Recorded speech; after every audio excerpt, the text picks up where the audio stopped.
আমি জানি না মানুষ কষ্ট কতটা সহ্য করতে পারে, কিন্তু আমার মনে হয় আল্লাহ হয়তো আমাকে পৃথিবীর সব কষ্ট একসাথে দিয়ে পরীক্ষা নিচ্ছেন। ছোটবেলা থেকেই কষ্ট।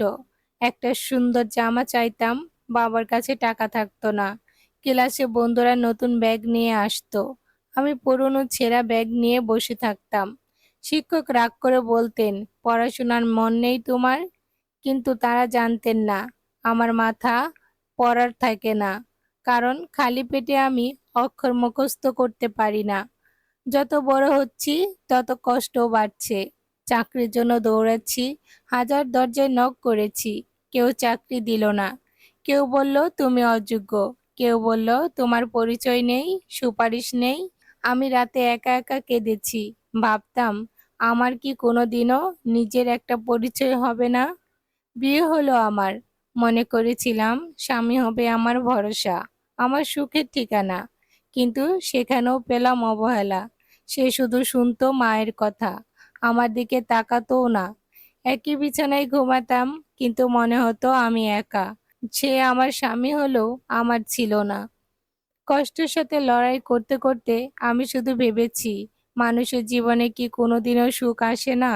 টাকা না থাকলে কেন মানুষ এত তুচ্ছ হয়ে যায়? নিজের কাছে কেন এত ছোট হয়ে যায়? প্রতিদিন সকালে ঘুম থেকে উঠি, নতুন স্বপ্ন দেখি, কিন্তু দিন শেষে সেই স্বপ্ন ভেঙে যায়। মাঝে মাঝে মনে হয় আমার বেঁচে থাকাটাই কোনো মানে নেই। কিন্তু না, একটা জিনিস আমাকে বারবার থামিয়ে দেয়, আল্লাহর প্রতি আমার ভরসা। হ্যাঁ, মানুষ আমাকে অবহেলা করতে পারে, আমার স্বপ্ন ভেঙে দিতে পারে, আমার চোখের পানি দেখতে নাও পারে, কিন্তু আল্লাহ সব দেখেন। তিনি জানেন আমি কত কষ্টে আছি, কত ভেঙে গেছি ভিতরে ভিতরে।